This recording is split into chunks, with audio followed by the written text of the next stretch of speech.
if anybody has had any experience or finding any place active that's working with middle school kids and high school kids with regard to vacuum tubes. I haven't been able to get any very much interest in our local tech clubs and that sort of stuff. I work with them, but I can work with them with internet radios. We're busy with Raspberry Pis and building internet radio stream, but has anybody had any experience or hearing about anybody who's finding kids interested in vacuum tubes? Yeah, we were approached at OMSI. I think hopefully Franklin can remember this, but we were approached by, I've got her name and everything, contact, but she was apparently on the Viking Mars Lander project, and she was interested for us to come in to the high school or junior high school and present a class on, radios, vacuum tubes. But we never got off the ground with that. I like John's idea, but my question would be is how much real interest is there? I guess, John, maybe you're sort of asking that question too. Well, she has a class that is for, I don't want to say troubled kids, but they're kids with extra time on their hand that need some kind of activity to keep them busy and out of trouble. And she said there are about, a dozen kids in her class that would, want to see this. So we have an avenue on our side. We could present something, but we haven't followed through on that. Okay.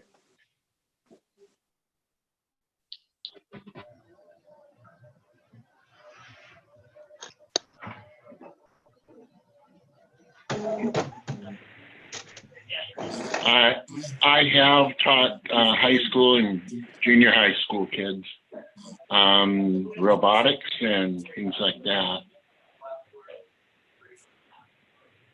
Yeah, we've had lots of success in getting kids interested in anything microprocessor related. I just didn't know if anybody was finding there being any value or interest in this next generation to understand some of the physics behind vacuum tubes, that sort of stuff. And if anybody had any curriculum that they thought would work. Well, it seems that it would be interesting to them, I think, to like build a little radio or something. I think that would probably get somebody's interest.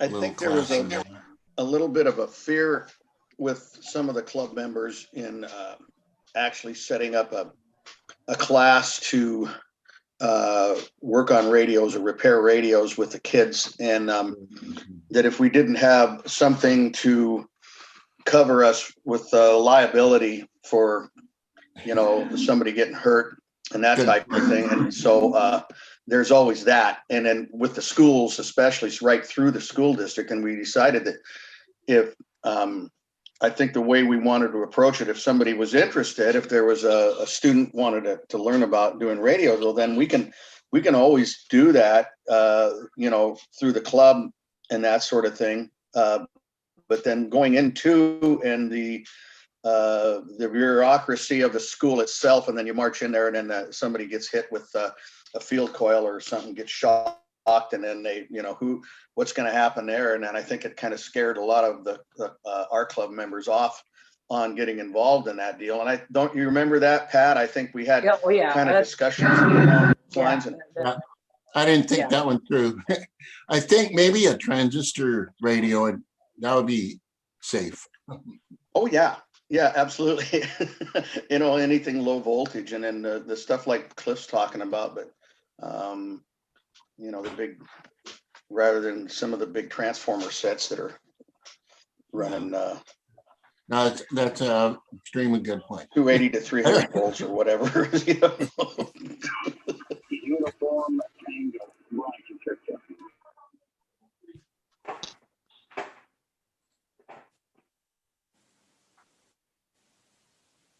Hi, everybody. Right now. Morning. Good morning. I mean, How's everything on the East Coast out there, Rick? Well, last night we had a touch of snow, but today we've got a beautiful sunny day. It's chilly, but it's a gorgeous day outside.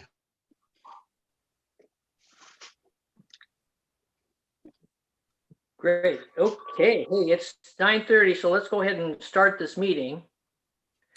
So, Franklin, can you bring up the flag for the Pledge of Allegiance? Sure. My background is a flag there. Yep. So just click on my Oh, thing and it'll come up on your screen. Looks good.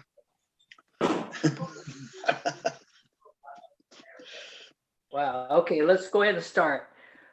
I I pledge pledge allegiance to To the flag the flag of the United States United of America States of America Republic, and to the to the republic republic for which it stands, one nation, one one nation, nation, under God, indivisible, indivisible, with liberty and justice. for all. All right. Okay. Thanks. Okay, well, welcome to 2021, you guys. I mean, 2020 was a heck of a year.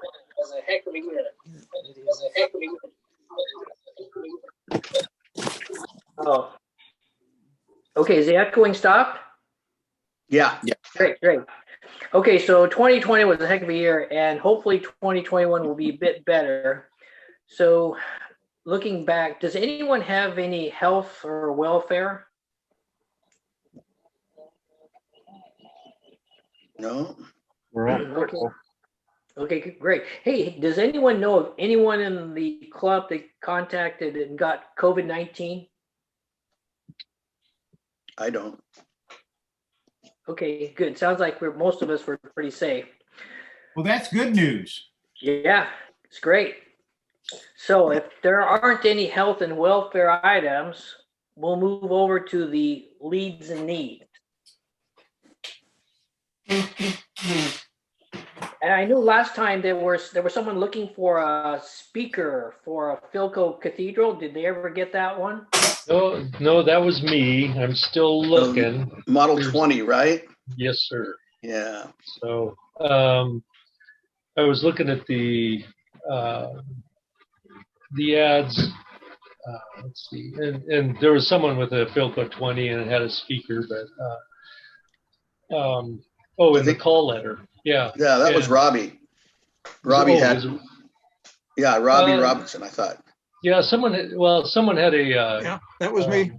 Oh, really? Okay. Well, do you have a speaker, Robbie? Yeah, I got a speaker, but it's full of holes. I got to see if I can get Well, it fixed. if it works, I can either have it reconed or fix it. But there was someone with a chassis and a bunch of pictures of parts and everything, and they're selling parts. And I was just going to get a hold of him and ask him if he had a speaker. But so, yeah, there's a couple maybe possibles. I'd really like to get this working. It doesn't work without a speaker very well. I have two 20s. I have a Cathedral, which is right back here, and I have a little what do you call it? Is it a mantle?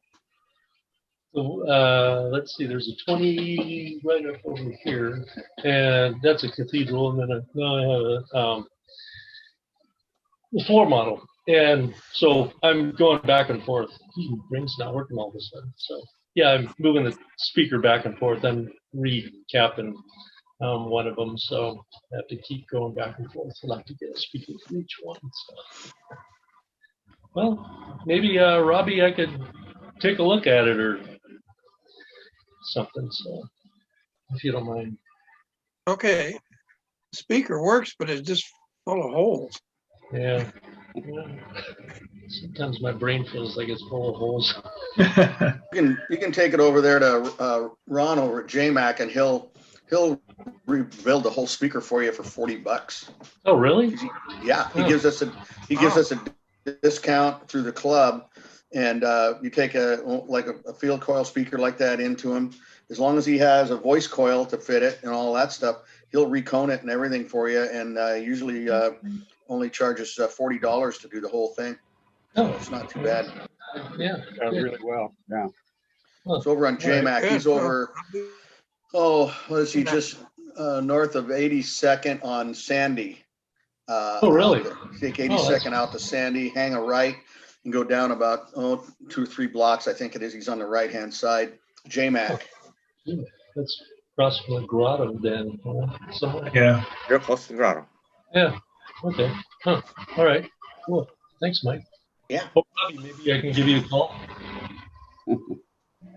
By the way, we had a class before showing you how to repair speakers like that. You know, they take some of that general purpose glue and some toilet paper, you know, single ply, and they showed you how to repair your own speakers. And I've done it before. It works quite good.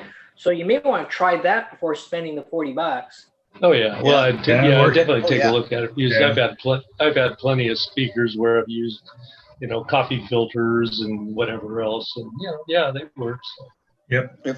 If the You ever try dryer clothes softener sheet? Yeah. Those dryer those sheets usually work Yeah. really well. Yeah, that's pretty hardy stuff. So yeah. Yeah. That's a good idea. Yeah, if your cone is ripped enough, and then the voice coil gets out of position, and it's rubbing on the pole, if it's and that sort of thing. So that you can take what I've done this before, just take regular like printer paper, it's about the right thickness, and then cut it into like little 1/8 little strips, you know, about 1 inch or so long. And then you have to, if there's felt on it, you have to remove the felt, you know, and then you just simply stick those in all the way around between the voice coil and the pole. And then that positions the voice coil where it belongs. And then you can go ahead and glue your cone back. And then that way the speaker, the voice coil is not going to rub. I've done What kind of glue do you use? It's pretty good. What kind of glue do you use? You can use rubber cement. I've used rubber contact cement with it, and it stays flexible. Yeah. Unlike some of the other cements that don't stay flexible but do hold the paper. Yeah, you can go to like Joann's fabric store or someplace. They make this glue, and it's a fabric. It's actually a fabric glue. I've used that before, and it's real, like the same kind of thing. It's real flexible, same deal.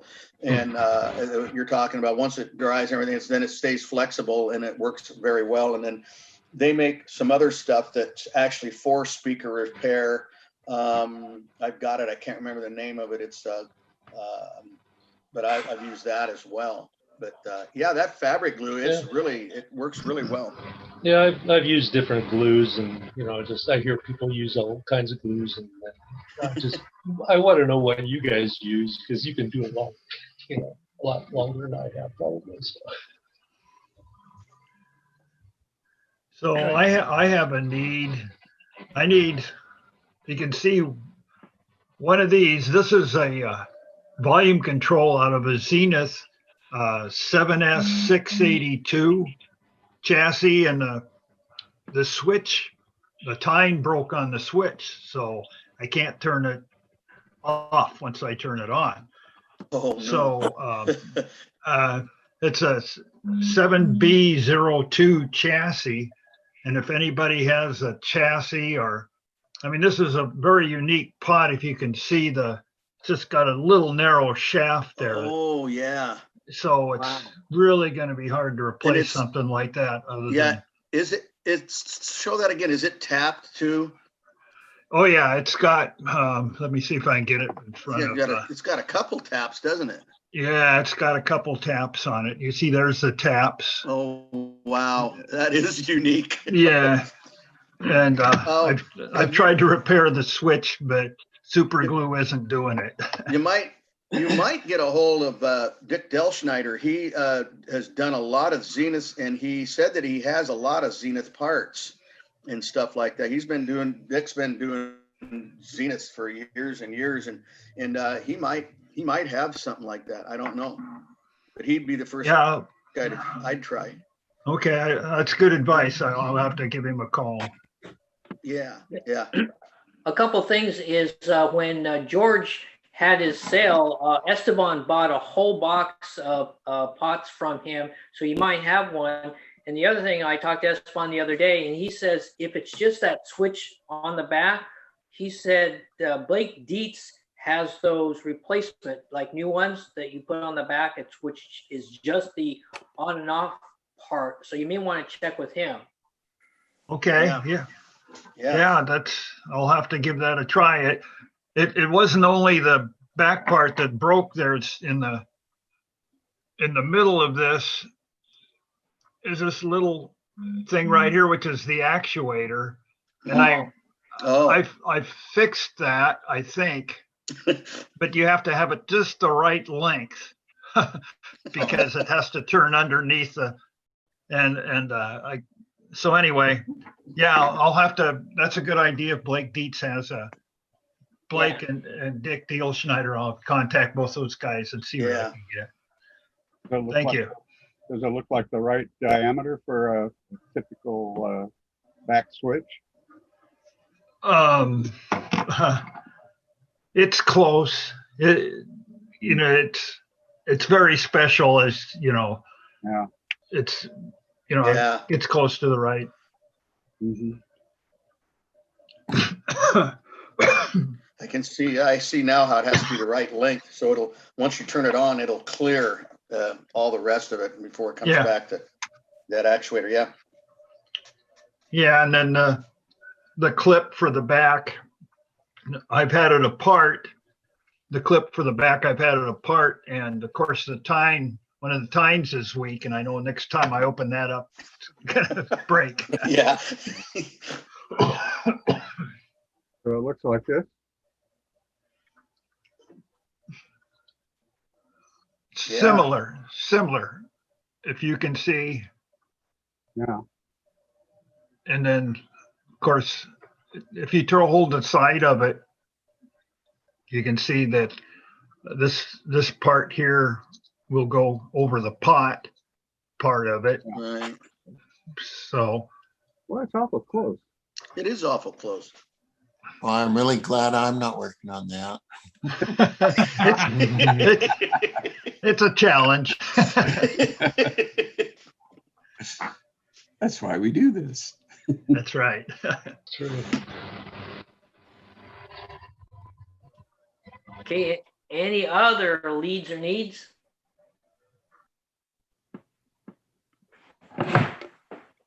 I've got one here. I don't know if you can see this very well, but I've got this Detroller here that needs a chassis. It's got a nice plastic case that's not broken. Or no, it's a DeWalt. Sorry, it's a DeWalt. And so, DeWalt. Yeah, I'm just looking for a chassis for it. The actual model number here is a model JD519. Huh. Okay. Yeah. DeWalt 8519. Yeah, I hate to throw it away. You know, I mean, it's a nice plastic case. Yeah, Pat, I've got a need. What is it? This is Phil Rossi. I have a portable Zenith. I'll show it to you. See, can people see this? It's a portable. Yeah. It was made in 1989. It's a model F0930S. It's not working any longer, so I'm kind of looking for anybody that might be interested in doing a job for me to see if they can take a look at it and repair it if possible. It's a perfect little TV, fits our kitchen perfectly. I took it up to Burlingame TV and radio yesterday. Todd Walmart's no longer working on televisions, just vintage radio at this time. So I really am kind of at a dead end trying to find somebody. I know they're difficult, but I've had them broken before, and I've, back in the day, Todd actually repaired one for me. So that's my need. 1989 Zenith portable. You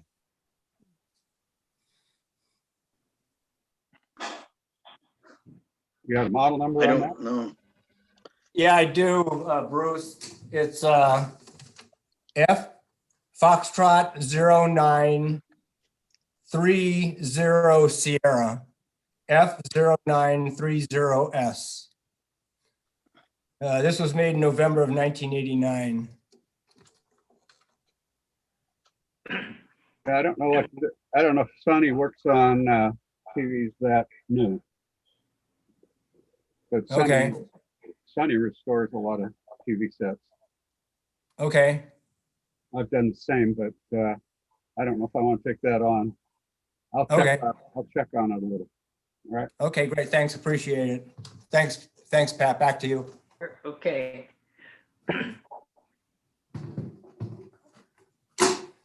If there aren't any more leads or needs, we'll go to Pat? Yes, Robbie. Okay, this is kind of off the track a little bit here, but I'm still working on my AM radio station here, and I just wondered if anybody in the club here knows anybody that's some of the old time disc jockeys or engineers that still deal in AM radio parts in the 50s and the 60s. Anybody in the club, deals with that stuff yet? What kind of parts are you talking about? AM radio parts from 1950s and 60s, broadcast parts, AM radio broadcast equipment. Anybody knows anybody in the club that, not so much transmitters. You mean transmitter parts? No, not transmitter parts. Just the broadcast equipment like turntables and power supplies, speakers. You mean studio equipment? Yeah, studio equipment. Yeah. Okay. You know anybody that's still dealing in that stuff in our club, or any engineers? Anybody knows anybody? On here. I don't. So you're looking for a transcription turntable? What? No, mostly kind of miscellaneous stuff right now. This stay level amplifiers, on the air speakers, pre-amplifiers for turntables, sort of stuff. If you're not done, just kidding. Are you going to play rock and roll, Robbie? I do it every morning so far. I just need all these little extra parts to keep it going. Yeah, that's my thing. In fact, I was born in the age when they had the big bands going on. All right. My folks used to dance with the big band groups. And we'd always listen to the music on this old, I think it was an RCA radio from the 1940s or something. That's my folks always listen to, the big band music. Okay, that's it for me. Okay, we'll go ahead next to old business. We're still looking for a secretary for NWVRS. So if anyone wants to help out a little bit and get involved with the duties of the club, now is your chance to speak up. I don't think it's a challenging thing where it's going to take all of your time. So if you guys have a little bit of extra time in your day, it would be really helping out the club if you guys could find someone and volunteer and take over that responsibility.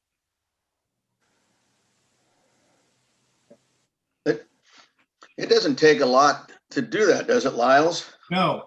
You take meeting minutes every month. I just thought maybe someone else would like to take a turn at it for a couple years. I think I've been doing it for I don't know how many years straight now, or how many years past. You're breaking up. But I just thought someone else would like to take a turn.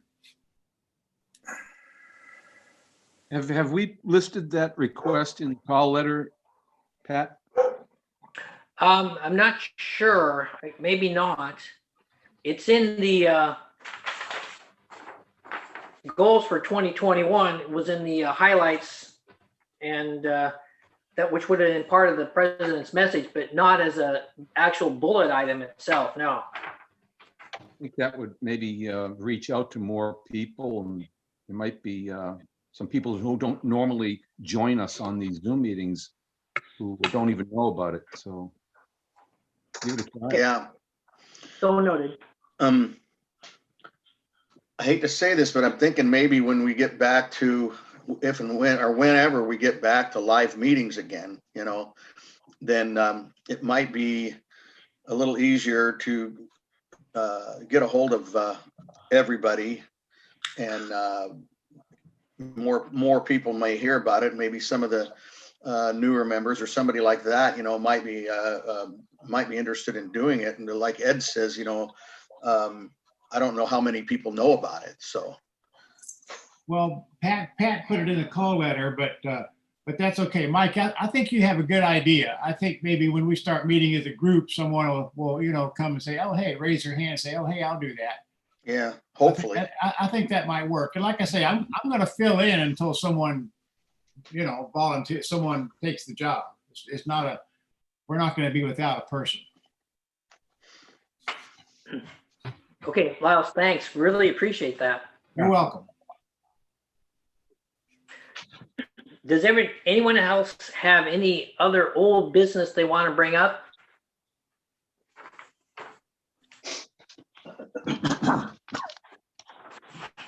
Okay, if not, we will go to the new business. So in the call letter and also on the agenda that was sent out electronically, we have the 2020 accomplishments for NWVRS. Does anyone have any question on any of those? I assume everyone got their call letter and kind of read through it, right? Right. Yeah. Yeah. Well, Yes. Oh, Pat, Yep. I read through that and I see they did a real nice job article in there for Ryan. Yeah. That was really nice article. That was an excellent article. I think Dan Howard did that, and on Rick, and I thought that was a really great, a really nice article for Rick Ryan.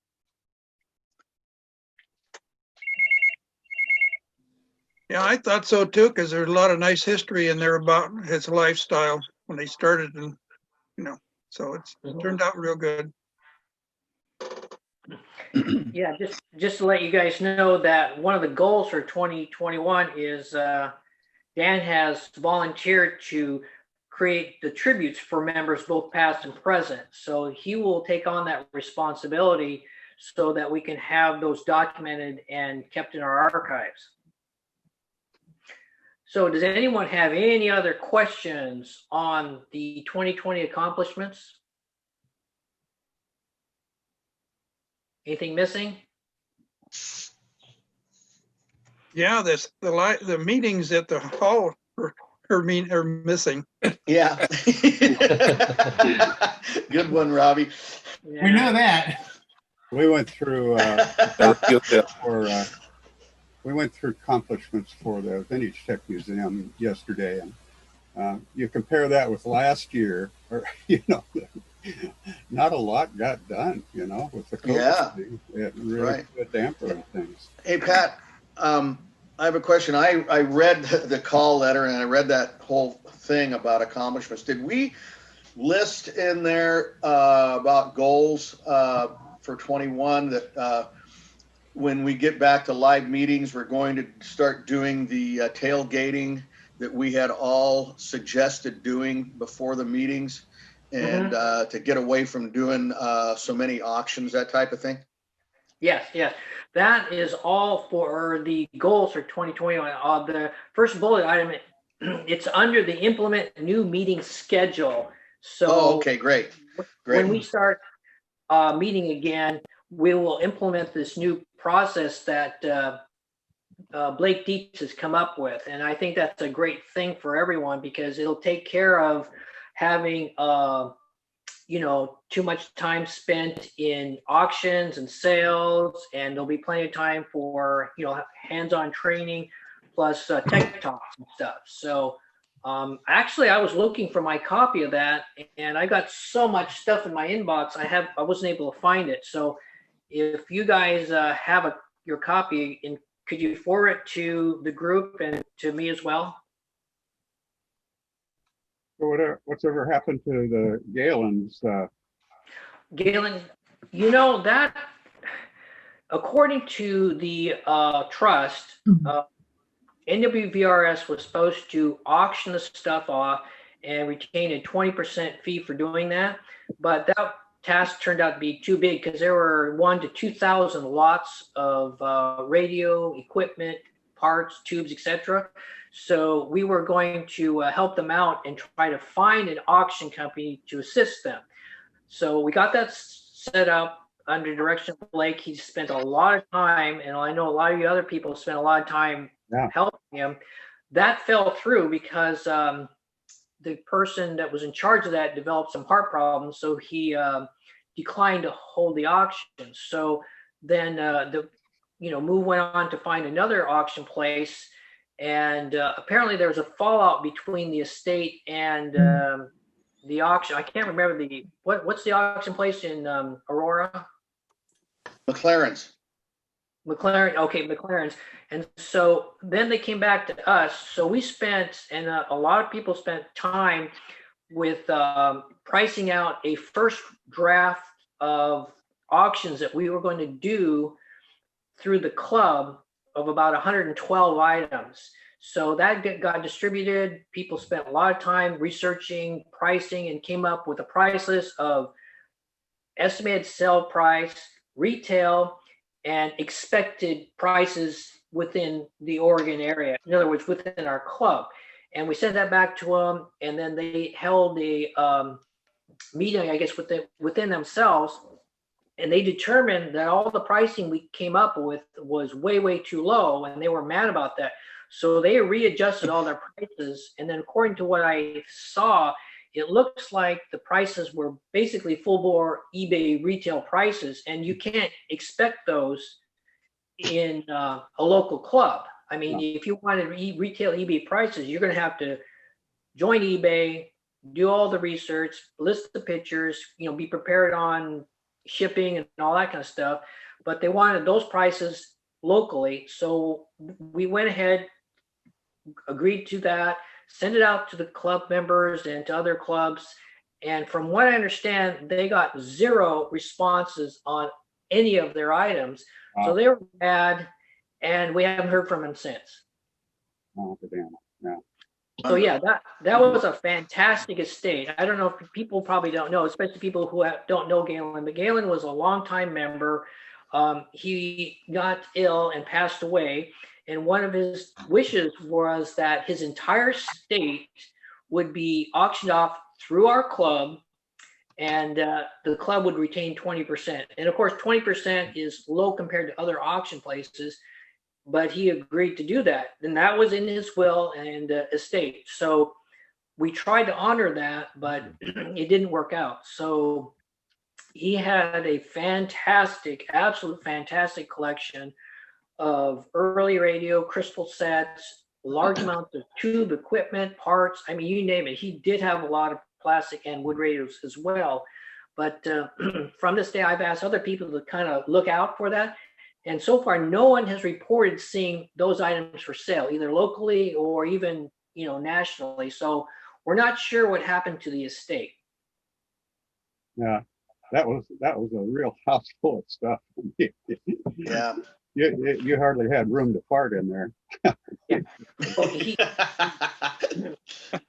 A lot of us went through his house, and he had an actual 4-level home, a basement, main floor, upstairs, and an attic, and the entire house was filled with stuff. And Blake Dietz estimated there was 1,000 to 2,000 lots of items in there, and that did not even include the storage building on his property. And apparently he had vehicles with stuff in it, and I think there was talk about he had another storage shed, garage, something filled with stuff, and those weren't even looked in. So it's hard to say how much stuff he had, but it was probably well over 2,000 lots. Well, it makes you wonder what's going to happen to all that stuff long term. Yeah. Well, they want full bore retail eBay prices, and we just can't help them. They were wanting to get the house. They were getting the house, wanted the house cleared so they could sell it, didn't they? Yes, they had, you know, just And store all that stuff, or are you gonna keep the house? You know, that's kind of a real problem. I know we had that. Remember, we had that one sale at the Grange for those two people. In fact, they were here in Beaverton. I went over and I looked at all of their stuff, and we got it all set up. And it was the same kind of thing. They brought all of those radios and stuff, and a lot of their prices were just, you know, way sky high, and for what the stuff was. And so they did take some offers though, and so they did come down on some of it. But a lot of the people, I think it's tough for them. It's kind of a two-way street, because if they price the stuff out either on on eBay or on Price for You websites or stuff like that, you know, then they get a lot of these higher prices, and then you try to purchase it at stuff that we would normally pay for, like an unrestored radio that needs work, you know. They're wanting to get hundreds of dollars for it, and maybe it's worth $50 or something, you know. That's an example. And that's kind of the trouble. And then like the deal with the estate that you're talking about, Pat, there with those guys, I think when we tried to price it out, they thought we were low because of that. And then it turns into a tough situation, because then when they go to sell it or auction, or when they go like I say, when they go to sell it, when they had that sale, then nobody bought anything, you know, because the prices were just way up there. You know, Mike, I think these estates probably have a misunderstanding about who we are, and we are not running around looking to buy a pristine restored radio. We're looking for projects to restore ourselves, and that may be a misunderstanding that that they don't get, and that's all. It's more than that, though. Just people are just unrealistic. You know, they see the eBay price, and they have a piece of junk, and they see the same unit that looks nice, but they think theirs is just as nice, and they have no clue as to what they're really looking at. I mean, that's part of the problem. Yeah, it is. And then they can't tell if it plays or if it's been electronically restored by looking at the picture. There's, you know. Yeah. Okay, so going back to the goals for 2021, does anyone have any questions on our goals for this year?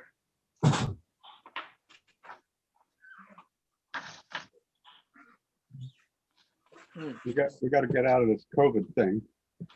Yeah. The number one goal is to get back together. Get back to live meetings. Yeah. I want to get vaccinated. Yeah. I want to get 3 or 4 radios running that I've failed to do all year long. Yeah. There's that too. Well, Ed, you've been in isolation. You got plenty of time to do it, right? Yeah, but I'm stumped on each one of them. Well, bring us your problems online here. We'll fix you up. Okay. Yeah. Okay, sir, there's no other discussion on our goals for 2021. Does anyone have any other new business they want to bring up? That's actually a good idea, that was just said. Maybe Zoom could be used as an online way for people to get help to fix their radios. I don't mean it should be part of our meetings, but it could be by prior arrangement, and it might find a new benefit that the club or people in the club might want to do. So Blake had Wednesday evenings? Yeah. Repair thing. One could do Wednesday Zoom. Yeah. And But is he? Whoever wants to get together and discuss problems, that might work. I was thinking a one-on-one where someone gets dedicated help might be the missing opportunity. I can definitely do that. We can definitely set it up either way. as many people that want to watch or people just one-on-one, that might be a great way to do it. Got an idea. Good ideas. Just let me know if anybody wants to schedule a meeting any time of the day. I can schedule it for you and then send you the links. Yeah. Got an idea. I very much enjoy seeing the background of everybody's shack or operating room. We could maybe use this to give virtual tours of each other's collections. Just throw that out there. Yeah. That's Yeah. true. That's Great right. idea. Well, I like that idea, guys, but I think it's a good idea maybe to send a Zoom meeting to the entire group, and that way, because I may be interested in some other person's question, and I just may want to tag along and just listen to the repair. That's a good idea, Pat. I second that idea. I would really look forward to participating in that. And may I also suggest that if it's possible that maybe we could look into recording those sessions, so that way people could refer to them later if they weren't able to make the live session. We can definitely do that. Well, thank you. Put them on the website or something like that. Yeah. We can put them on YouTube if everyone's cool with that. But and everyone has That's access. Great idea. Okay, great. Thanks, Mike. Thank you. So do we want to schedule something now? I think in honor of WNRO, which was Blake's Wednesday night Fix-It Club, I propose that we set it up for a Wednesday night. I would think so. Yeah.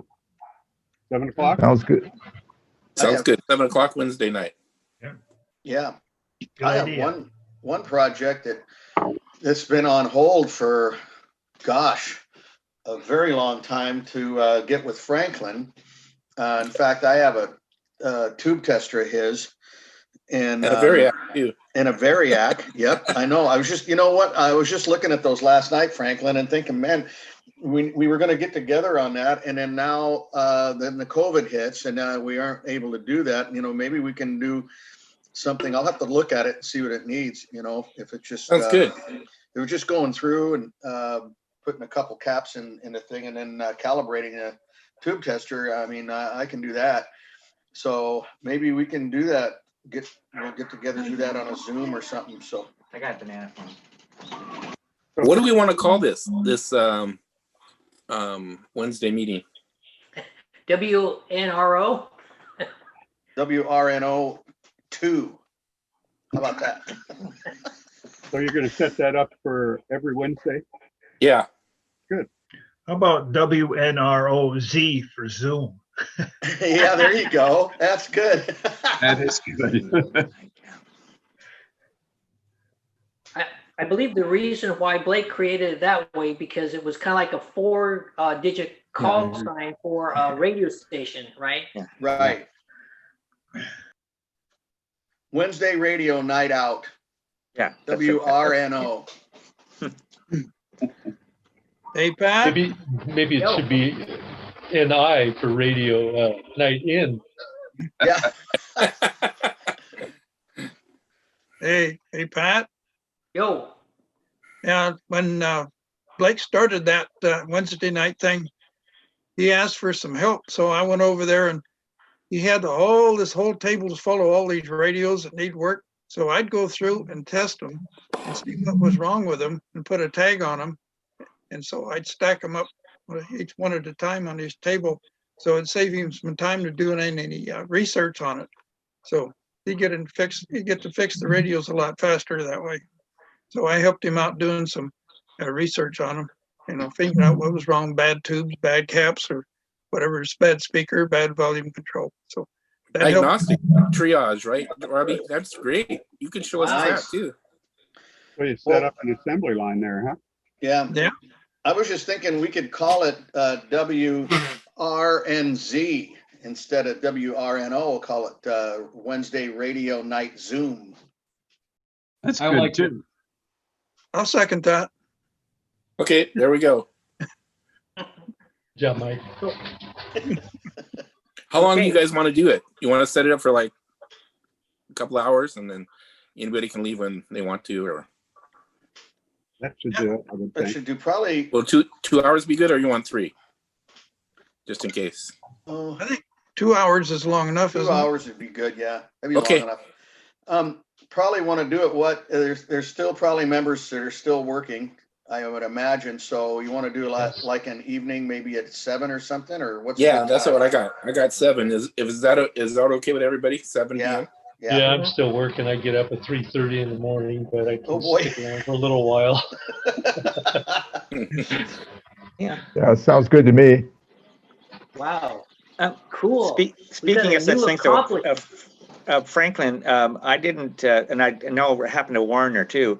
I didn't. You sent out the email about this meeting several days ago, and somehow I missed that. And I was used to you seeing it the night before, Friday, the notification on our meetings, and just to mention that would have been helpful this time. Oh, okay.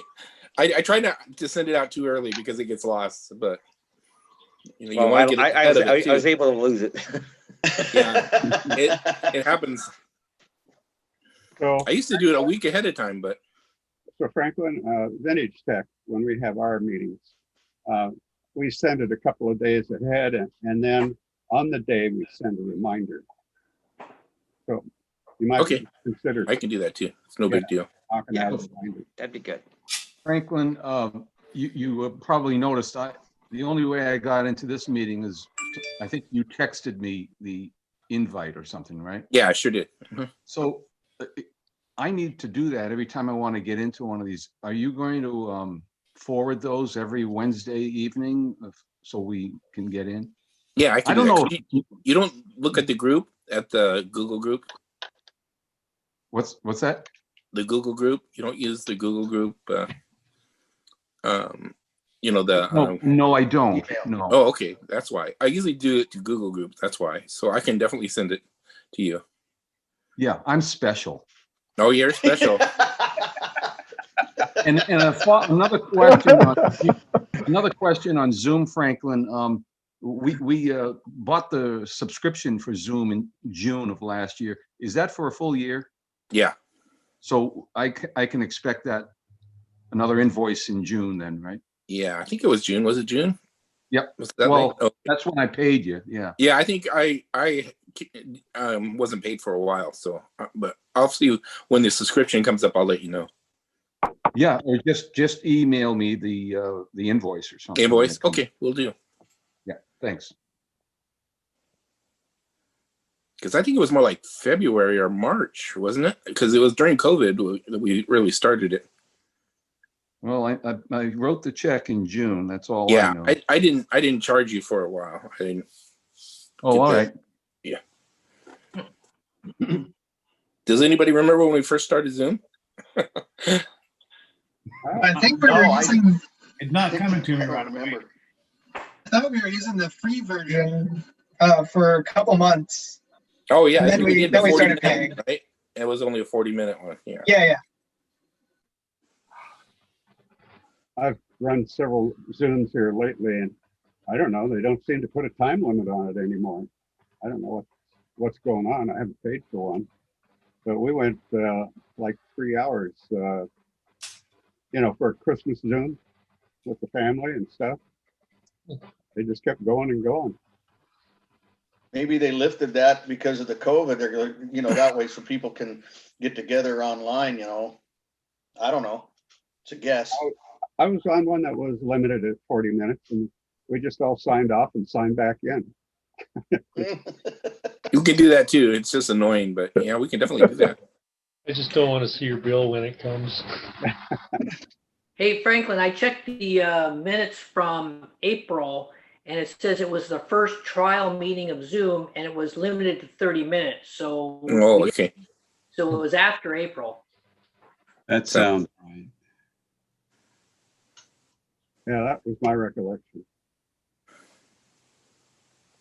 So if there isn't any other new business, then I'll turn it over to the Vice President for monthly features.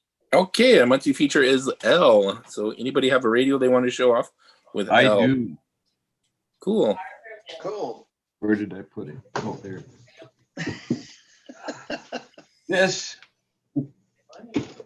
This is a Lear radio. Nice. LER. It's from 1946. Pull it back, Rick. It's too close. I was trying to get there. it close enough to read There, the that's- file there. But That's perfect.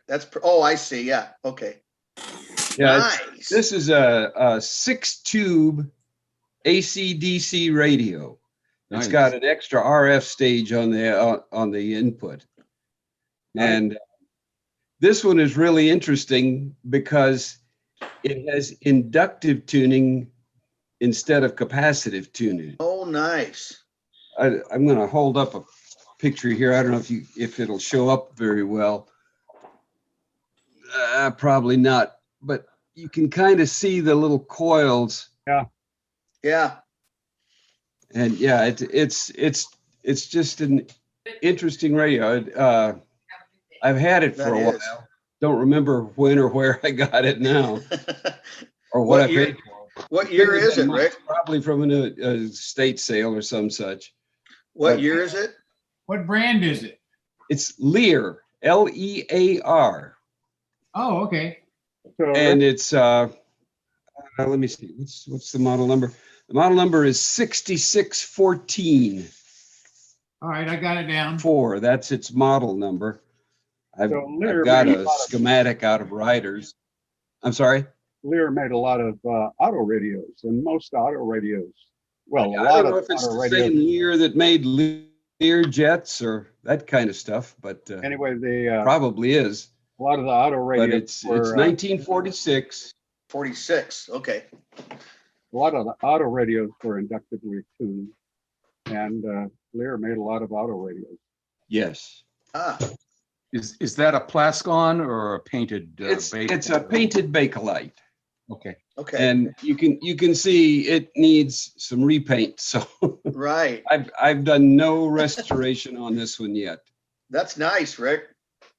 But it's one of the things, the dial glass, the paint is flaking off in the back. Yeah. I'm going to try something I did with another radio. I'm going to try getting a picture of this, put it into Photoshop and develop the picture, and then print out a water slide decal that'll go on the glass. I did that with one of the Farnsworths that I worked on earlier, and it actually works to repair if you got enough Photoshop skills and can recreate it in Photoshop. That actually worked.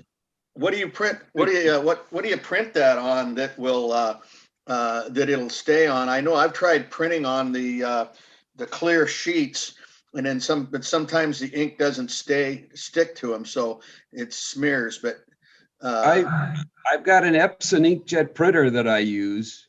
No, but I mean, what kind of media? Oh, you have to buy the water slide decal media. Oh, okay. You can find this stuff on eBay, on Amazon. Hobby shop. What's that? Nice. I think hobby shops have them too, like model hobby shops. Yeah, it's a little spendy, but it has worked really well. Another thing I used it for, I got to show this off. This is a project from a little earlier. I built this, it's a dim bulb tester. And I used the design from a guy who has a YouTube channel. He's from Australia. And I really liked his design. And so it's got a little meter and it's got, switches. I've got neon bulbs to indicate what positions it's in and all that stuff. Nice. Is that the EEV? But all the lettering I did on it. Nice. That's nice, Rick. Yeah, it came out really well, and I was really pleased with it. I had to show it off. So Rick, that's a neat deal. We need a tips page or something. Yeah. Online that yeah. Maybe you could describe how you did the printed the new dial and such, that we could, have on some kind of page on the website, tips and tricks or something like that. That's a great idea. Yeah. If nothing else, I can get something in the call letter. Yeah. Rick, was that from the EEV blog? No, this is a guy named David Tipton. Oh, David Tipton, huh? Hmm. Yeah. EEV blog, he's another case all by himself. But this guy David Tipton, he's very creative, and he's got a real dry sense of humor, and I just enjoy his videos when he puts them on. Nice. I'm really interested. Hey, Rick.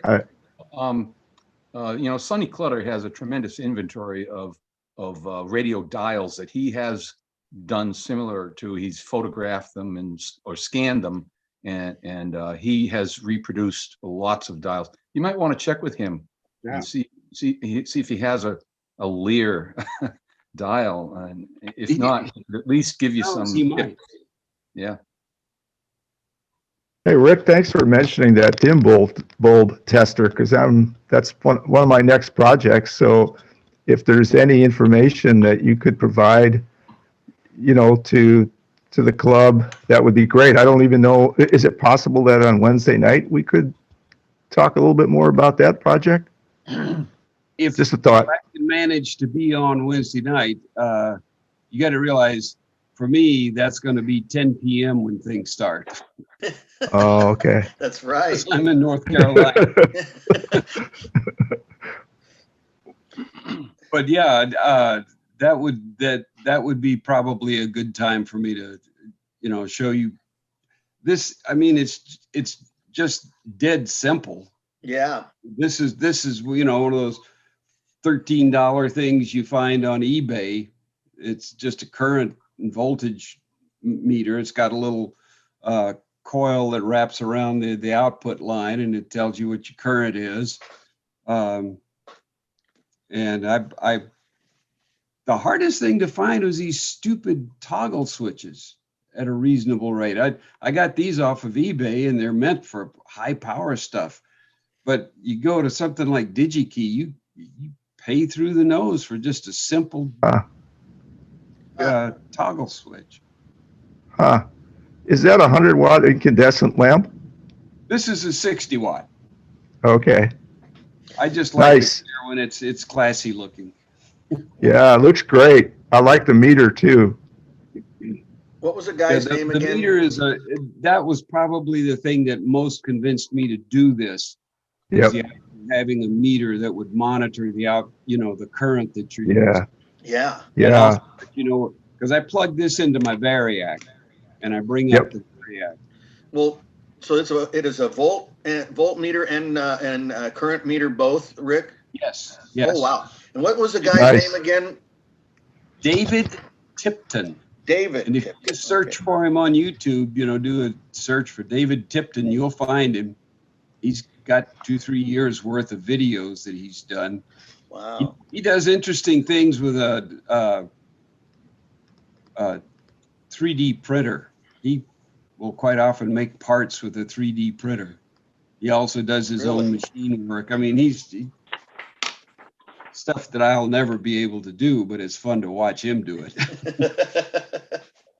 Hey, thanks again, Rick. I appreciate the tip. All right. Yeah, thanks, Rick. Who else? I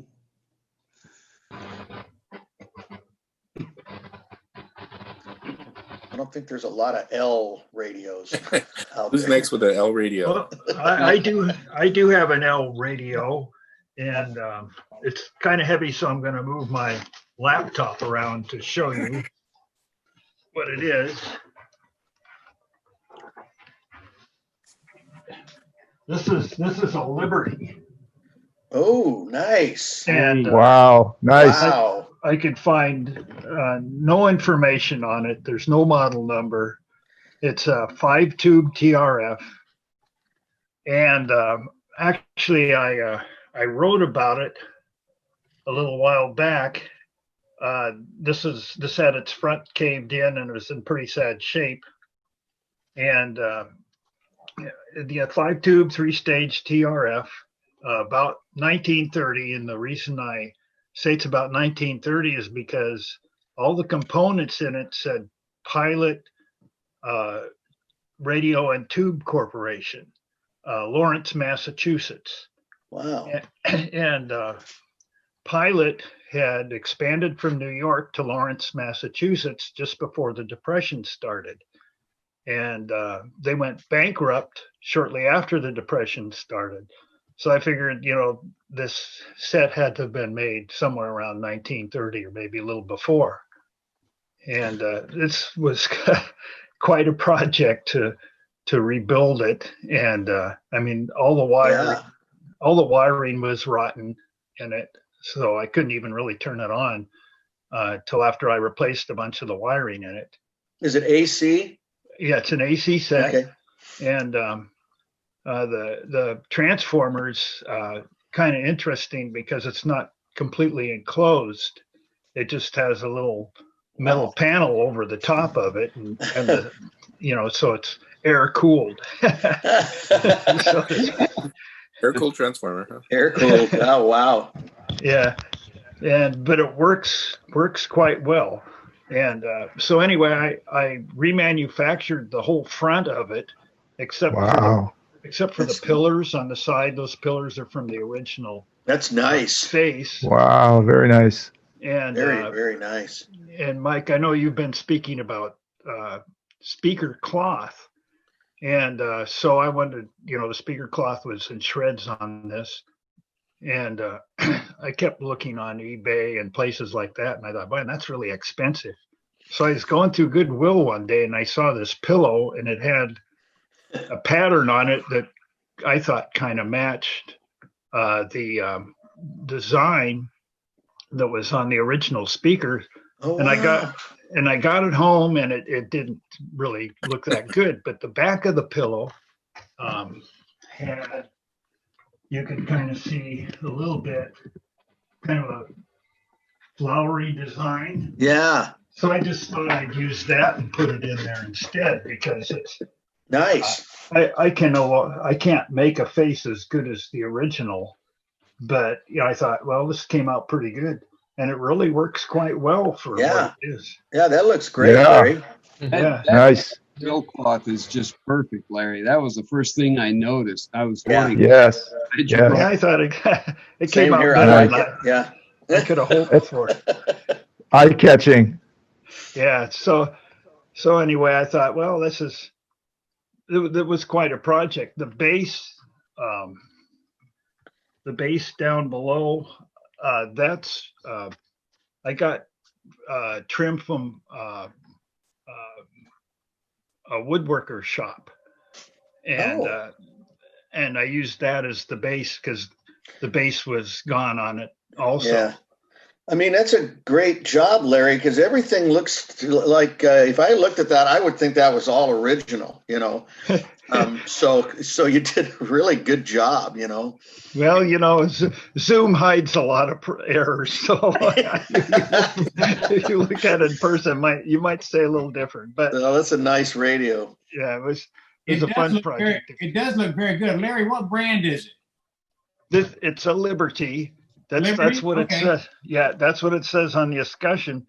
But I believe it was built by Pilot because all the components in it had Pilot label on it. I mean, they're all original components. The capacitors said Pilot Radio and Tube Corporation on them. The volume control said Pilot on it. So I figured it was made by Pilot. As a matter of fact, I had to reverse engineer the circuitry so I could fix it. And I looked it up on the internet.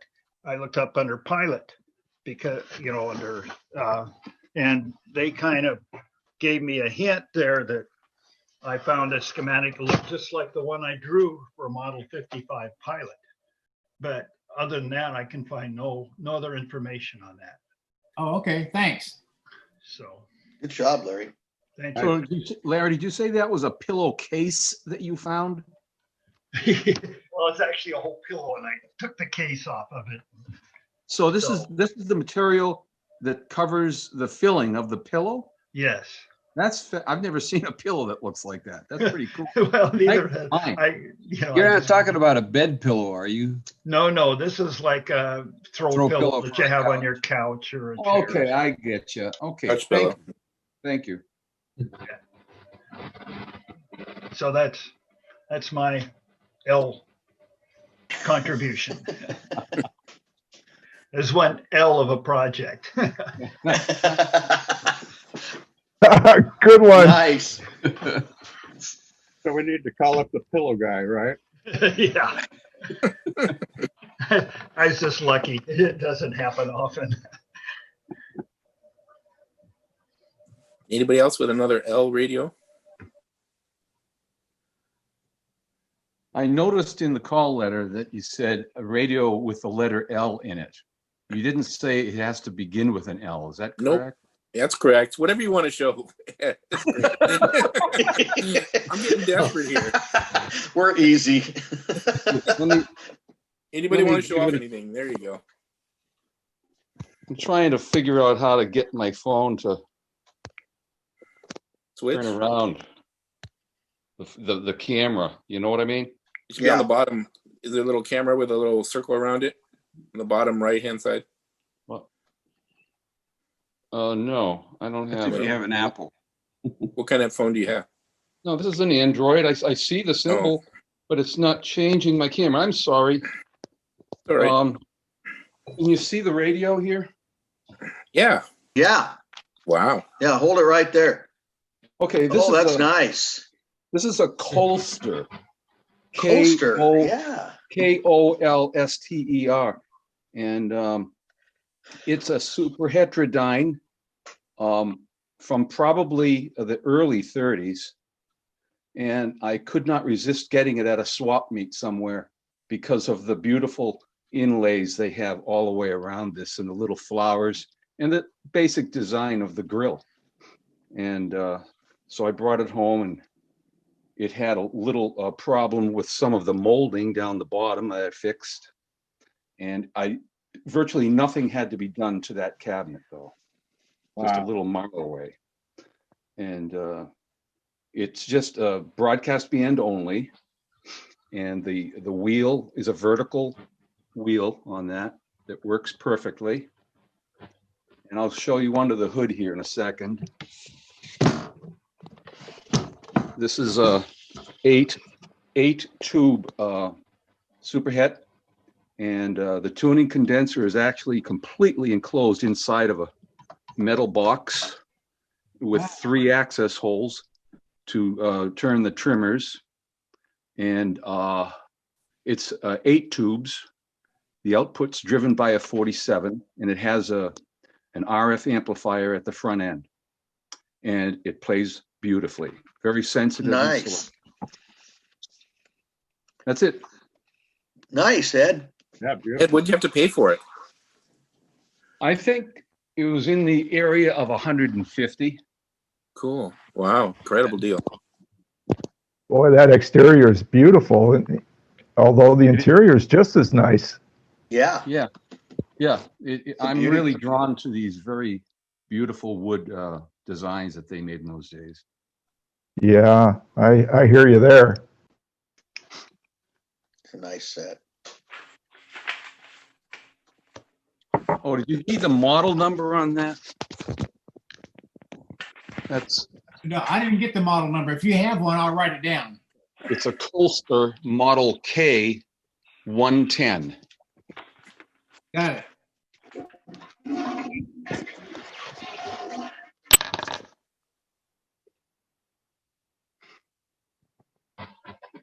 That 7-tube design can't be real common. It's an eight tube radio. That's what I was 8-tube. Okay. Yeah. That's a lot of tubes. It is. Yeah. It has a separate tube just for the oscillator and RF front end. Yep. Is that a single-ended 47? Yes. Yeah. Okay.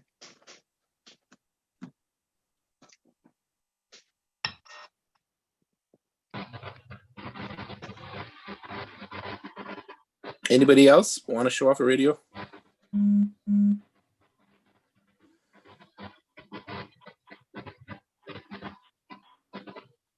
Okay, if anybody else doesn't have a radio, then I guess we go into Mike, don't we? With 1L7. Oh no, I got next up on the agenda, the recording secretary, just minutes from December. Oh, okay. Clouds.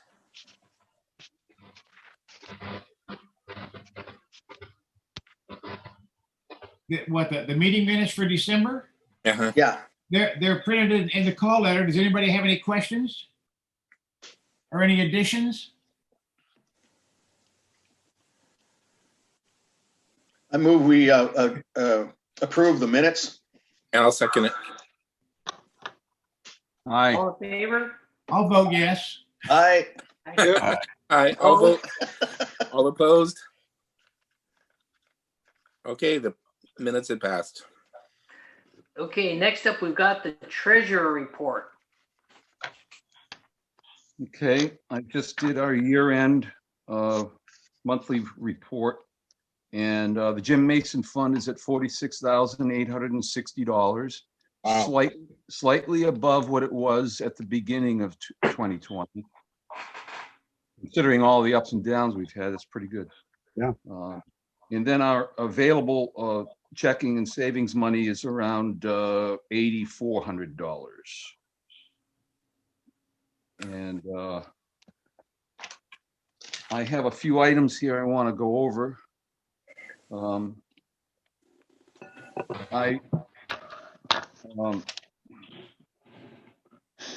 I had every year I need an audit in January, and Dave Eaton is with me every year for that. But the other gentleman who joined us last year has contracted a really bad health problem. Oh my God, I've lost his name. And so I'm looking for another volunteer to join Dave Eaton to do the audit with me this January. Does anyone have any suggestions on who that could be? I mean, hopefully someone in the Vancouver area so they don't have to travel very far.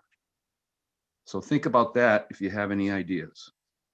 Secondly, I just paid our liability insurance bill. And yesterday I wrote a check for the Grange rent for this year because I saw that the board approved paying them for the whole, for our 10 months that we normally do. I also paid the web domain fee recently. And finally, there have been a number of members paying their dues in 2020 who had already paid their dues for 2020. And and I end up having to call them up on the phone and say, you want me to just rip this check up or mail it back to you? What do you want to do? Well, Pat, we just got an email from Dan Howard, and he listed 5 people who just mailed in their dues, and 4 of them had already paid for 2020. And so they think that they're paying for 2021. So that means the message has not gotten out to everybody that they were going to get a free year in 2021. So I'm going to be calling those 4 people and telling them to cancel their checks because they deserve the free membership for 2021. Right. There is one person though, Vinecore. Randy. Yeah, Randy. Yeah, and he did not pay for 2020, so I will accept his check for 2021. Does that make sense to you, Pat? No, because I thought for sure I sent out emails. It's been in, the president's message. It's been, we approved. I mean, I don't know. Maybe people don't read their email or the call letters, but I'm sure we've said it was going to be a free year for anyone who paid for 2020. Right. So I'll go over this with you tomorrow or Monday sometime, Pat. and we'll see how we want to make sure these people are on your roster for 2021. That's all. Yeah, they are. They're all out there except Randy. We're gonna have to add him back in. Yeah. Okay. So, any suggestions on who could join Dave and me to do the audit this month? Someone in my vicinity of the world? I can maybe do that. You could? Yeah, I can help you. All right. I will send out, I'll send out an email or I'll call you when I decide what day, okay?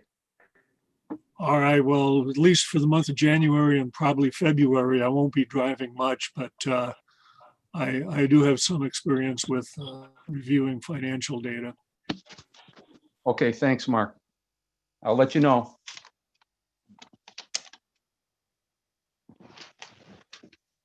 Okay, then next up would be the radio cell coordinator. So Robbie, I don't know, do you have any updates since last time?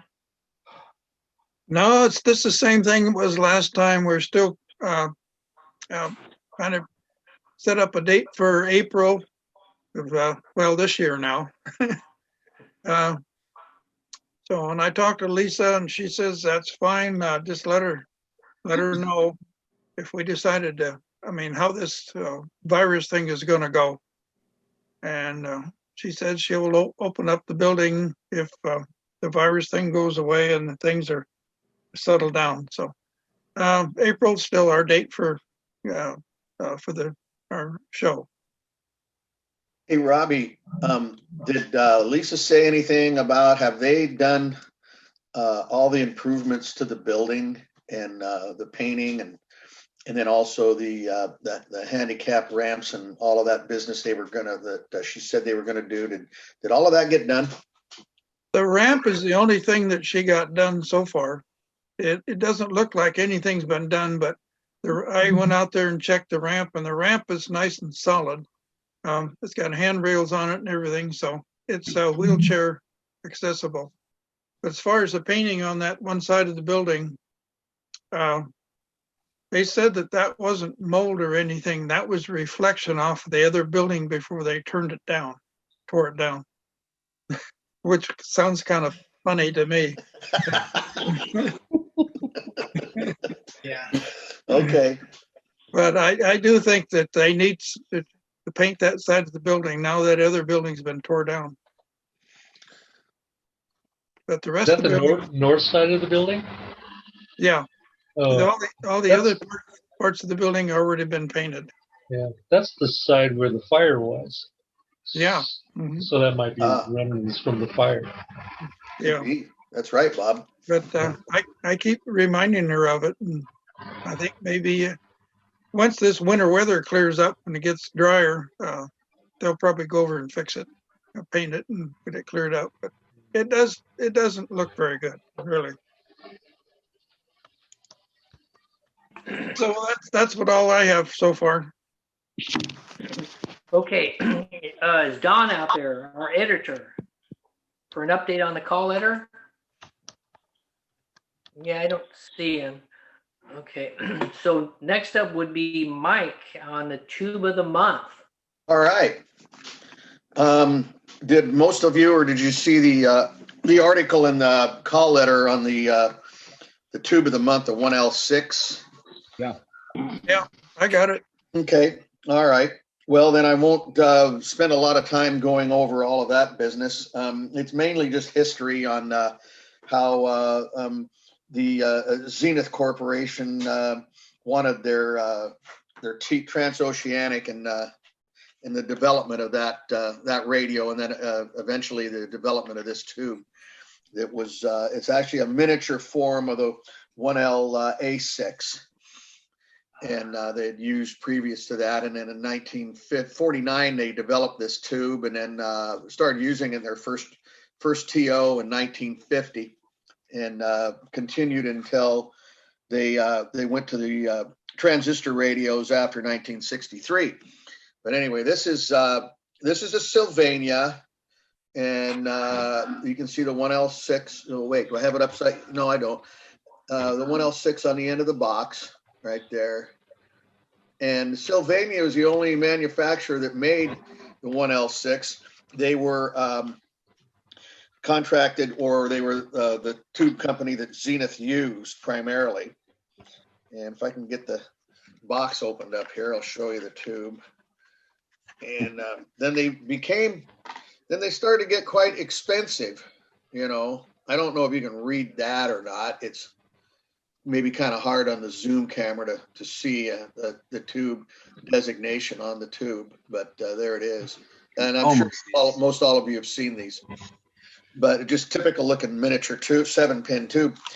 But then they started getting expensive, you know, because they got to be kind of rare, and then were going for, you know, at least $20 or more. I've seen people sell them on eBay for as high as $50 a piece or whatever, and that sort of thing. I think they've come down a little bit now in the last few years, as people are needing them for their transoceanics. If you substitute one of these with a 1R5 pentagrid converter, it will work to give you broadcast, but it won't give you the higher frequencies. And so, that's why they're needed, you know, to get all of the shortwave in the transoceanics. And so they've become pretty specific that way. And that's all I have. Hey, Mike, yeah, I've got a 1L6. Can you see that? No. Hold it up by your face. There you go. There, that's better. This is made by Raython. Okay. Yeah, I think other manufacturers started to make them. I think originally Sylvania was the original. And I meant to say, I misspoke on that. You're right, Robbie. And I've seen Amplitrex and different brands of them. But I think originally Sylvania was the original manufacturer. Maybe I should have said that. Yeah, I think you're right. Yeah. So it seems like these tubes were a little weak at the knees or something. They would get weak a lot quicker than other tubes within the Zenith chassis. Does that ring a bell? Or I don't know. It might be, Bruce. I seem to remember something about that too, Bruce. Yeah. Mike, have you ever seen one of the solid state 1L6s? I haven't, but I've heard about them. Yeah, if you have one, yeah, that's really nice. Yeah. I've seen, I've heard about them. You know, that somebody started making those in an IC circuit inside a tube like that. It's really cool. You can see the glue line at the base of the glass. Yeah, yeah. There, he basically cut, he cut any miniature tube. This one was called a 6BZ6 or something. 6BZ6. Insert the circuit and then glue the base back on. I'll be darned. Nice. And this was about $40 years ago on the internet. And they will just never go bad. Yeah. And they've been discussed as being very, very stable and, and doing a good job. Yeah. Now, what do they do? Because if these things are in a filament string, do they have just a resistor that runs that filament through there, or do you know? I know nothing about how they built that. No, but I have tested it. I have tested it in one of my TOs, and it works beautifully. Right. Right. Yeah. Mike, aren't the filaments in parallel for 1-volt filaments? They're not in series. They're not in series. Okay. I couldn't remember, Jerry. And so if that's the case, and then it may be no problem. They don't need one then. Okay. They're powered by a D cell. A battery, 1 volt. Oh, well, cool. Then you don't need one. Yeah, you're right, Jerry. Okay. I remember at some point. I haven't worked on a TO in a long time. I couldn't remember. I haven't done anything with my TOs in a long time, but I can remember seeing some plans for being able to sub, I think it was a 1LA6, whatever the Lochtel tube version was. Substitute one of those for a 1L6 by using an adapter, as long as you had the headroom to put it in and that kind of stuff. Sure. Yeah, that makes sense there, Rick. If you've got an adapter from a 7-pin to an octal, that sounds like that would be very easy. So I'm thinking since these are AC/DC, that those filaments are probably in series. We have a controversy. I don't remember. I don't remember either. That's why I just kind of thought I assumed they were in series, but Jerry might be right. I'm not sure. Does it have let's see, I'll have to pull up a schematic for the TO and see. They're 50 milliamp heaters. And right. If you put them all in parallel, that's going to be a big DC load off the rectifier. Yeah. So I'm thinking they're in series. Here they are. They're 50 milliamp, 1.4 volt, and I believe they did that to make it so that the batteries would last. In my article, you remember I was talking about that they had come up with the AB long life batteries, for that reason, to have those one. That is one thing about the 1L. A lot of the 1.4 volt tubes were designed for low current, so you could to save the batteries. But, yeah, I think you're right. It is a series circuit because I was looking into building one of the batteries, and I think it's a 9-volt section of the battery that feeds the filaments. Okay. Okay, that makes sense then. Yeah. All right. I honestly couldn't remember, so I didn't, because it's been so long since I worked on a TO. But I guess what you're saying makes sense. That's for sure. So that's all I have. Any other questions?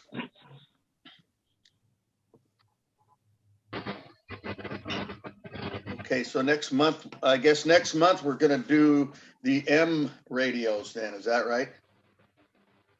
Yep. Franklin? Okay. Yep.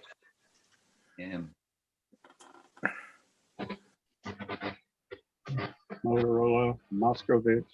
Yeah. Nerva. So next month it's going to be tubes with an M in their name? Yeah. Yeah, and radios too, Lyles. For the monthly feature will be radios with M. Magnavox. Okay. Yeah, Magnavox. Yeah, there you go. Majestic. Motorola. Majestic. Yeah, there we go. Yeah, Motorola. You can. Marvin.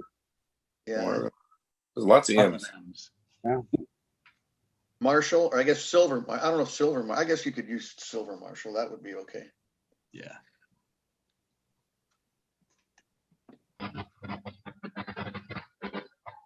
Well, if we don't have anything else, I guess we could adjourn the meeting. But, I know that last time a lot of people just hung on to, talk and all that. And then people just dropped off when they wanted to. So I don't have anything else. Does anyone have anything they want to bring up?